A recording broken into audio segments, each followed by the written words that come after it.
Bonjour, je suis Lo, peintre de marine. Aujourd'hui, dans l'art class Peindre avec l'eau, trois termes qui se ressemblent beaucoup: surréalisme, réalisme et hyperréalisme. Quelqu'un m'a déjà dit dans une exposition de marine: c'est surréaliste, on dirait une photo. Malheureusement, ce n'est pas le bon terme. Il y a beaucoup de ismes en art et c'est normal qu'on s'y perde un peu. Il y en a trois qu'on peut facilement confondre, mais il faut savoir que malgré tout, ces trois mouvements artistiques correspondent à un univers qui leur est propre. Quelle est leur différence?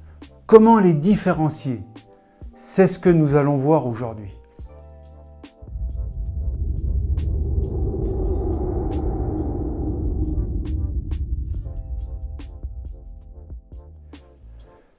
Le surréalisme est un mouvement artistique qui est né à la fin de la Première Guerre mondiale et a touché plusieurs arts: la peinture, le dessin, la musique, la photographie, le cinéma, la poésie, etc.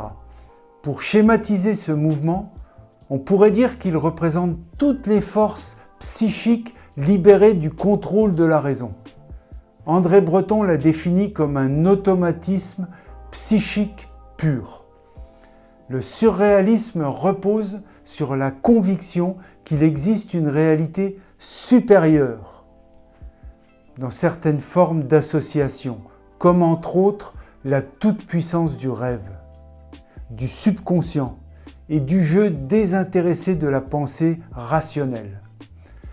Le surréalisme en peinture représente des choses qui n'existent pas dans la vie réelle.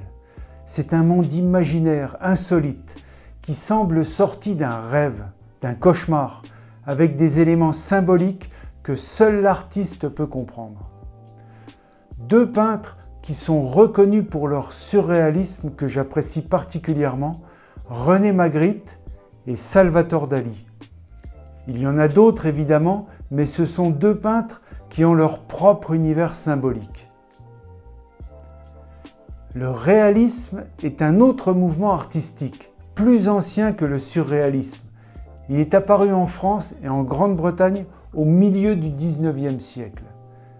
Le réalisme affirmait sa différence par sa quête du réel, une représentation de la vie quotidienne et de l'exploration des thèmes sociaux en lien avec la société de jadis.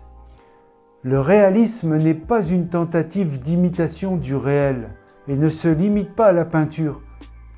Il démolit les canons, les usages ou les règles de la peinture académique de son temps, dans un contexte qui voit l'émergence de la photographie. Le réalisme montre la réalité froide, telle qu'elle est. Parmi les peintres qui ont marqué le mouvement, il y a Rosa Bonheur, Courbet, Corot, Manet, Millet. Si on pouvait résumer très simplement le réalisme, on pourrait dire que c'est le quotidien sans l'idéaliser.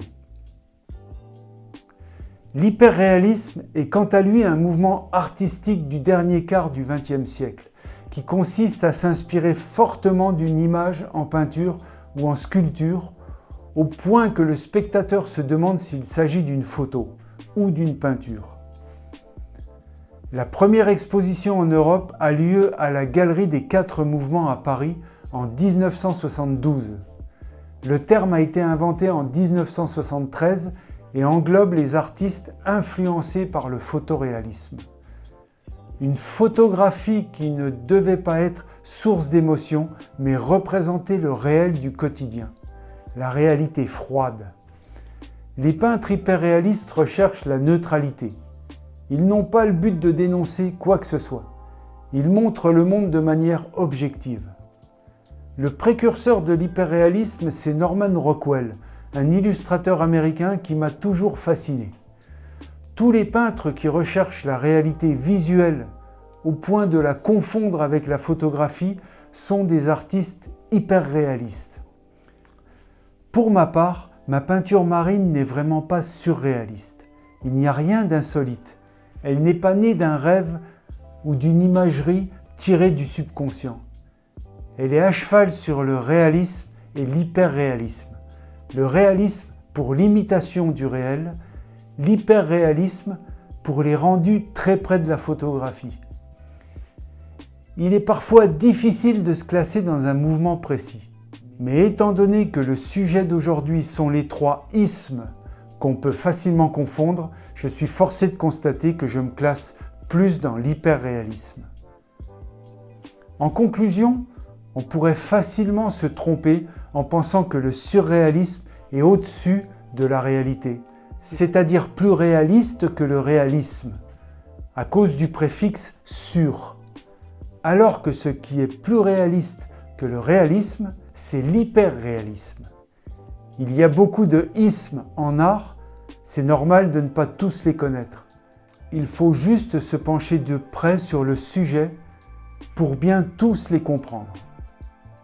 Merci de me suivre et bonne peinture!